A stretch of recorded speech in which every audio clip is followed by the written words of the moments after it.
Donc on a commencé l'atelier par dire ça. On a parlé beaucoup de lead gen, puisque c'était le titre de l'atelier. Et donc en faisant un tour de table, on avait beaucoup de personnes qui étaient très demandeuses.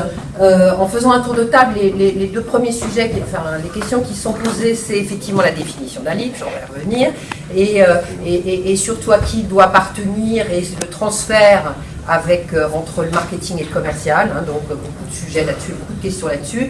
Et deuxième typologie de question qui est de dire finalement, on traite beaucoup les leads, mais qu'est-ce qu'on fait avec les clients, et est-ce que justement la différence entre les clients et les prospects, ça doit être traité, sachant que cette deuxième partie, malheureusement, on n'a pas eu le temps de la traiter.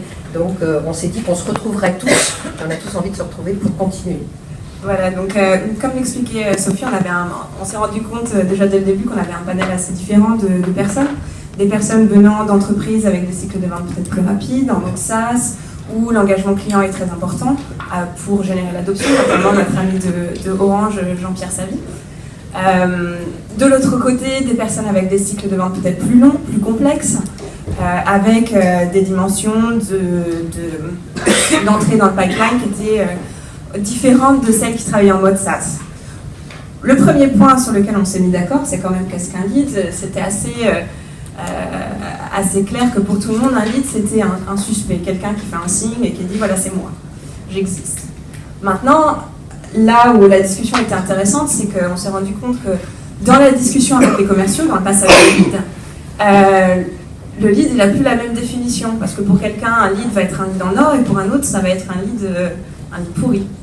Donc là, différentes choses ont été nécessaires excusez-moi pour le franglais, je commence à penser en anglais. Donc, ont été nécessaires à prendre en compte. Donc, plusieurs points importants. Le premier étant qu'un lead, c'est pas la même chose suivant les entreprises, suivant les cycles de vente, suivant la taille de l'entreprise et de l'organisation, suivant les moyens à votre disposition, suivant le marché et le business model dans lequel vous évoluez, la complexité du cycle de vente, et enfin un point important qui est celui de savoir si vous êtes sur un canal de vente direct ou indirect, ou les deux, combien d'intermédiaires vous pouvez avoir à l'intérieur de ces canaux de vente. Tout ça va avoir un impact sur votre capacité, sur la capacité de marketing à livrer des leads qui vont plus ou moins marcher. Donc, sachant qu'un des points qu'on n'a pas eu le temps de creuser autant qu'on aurait souhaité, était l'engagement des leads provenant des comptes clients par rapport à ceux provenant des comptes prospects. Alors, donc ça, c'est quelque chose, comme le disait Sophie, qu'on peut traiter à un autre moment. Quelques points importants. Donc, premièrement, le passage de main. Donc, qui a la responsabilité du lead? Jusqu'où le marketing est responsable du lead? Est-ce que c'est une responsabilité partagée? Donc, on s'est appuyé sur un modèle de lead funnel qui est la Demand Waterfall de Sirius Decisions, puisque c'est là d'où je viens.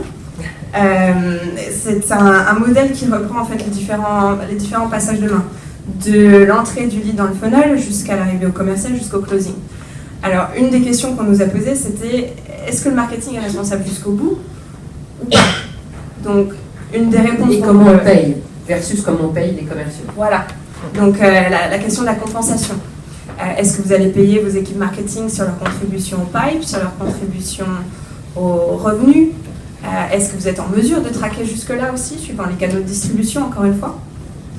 Donc, qui a la responsabilité du lead? Une des conclusions qu'on a eues, c'était de dire que voilà, l'utilisation de Service Level Agreement entre les différentes fonctions qui sont impliquées dans le passage du lead est importante. De se mettre d'accord sur la qualité du lead qui va être passé, sur également mettre une sorte de gouvernance en place pour dire, voilà, il y a tant de temps pour suivre un lead, il doit être suivi de telle manière. Donc ça, c'est un côté qu'on aurait pu creuser beaucoup plus, avec quelques heures en plus. Et puis également la qualité de la base de données. Si vous avez une base de données où la plupart des contacts est dormante ou n'est plus valide, votre capacité à aller chercher ces leads et manager va être plus complexe. Et puis enfin, dernier point qu'avait fait Sophie, qui était sur rendre les leads beaucoup plus faciles à trouver grâce au système utilisé. Par exemple, avoir les leads qui apparaissent en page d'accueil du CRM. C'était un point qui avait été évoqué comme étant un facteur de succès dans le suivi des leads. Oui, donc juste pour conclure, je crois que il y avait vraiment une question d'adoption par les commerciaux du suivi des leads, hein, et donc ce passage et comment on rémunère, etc.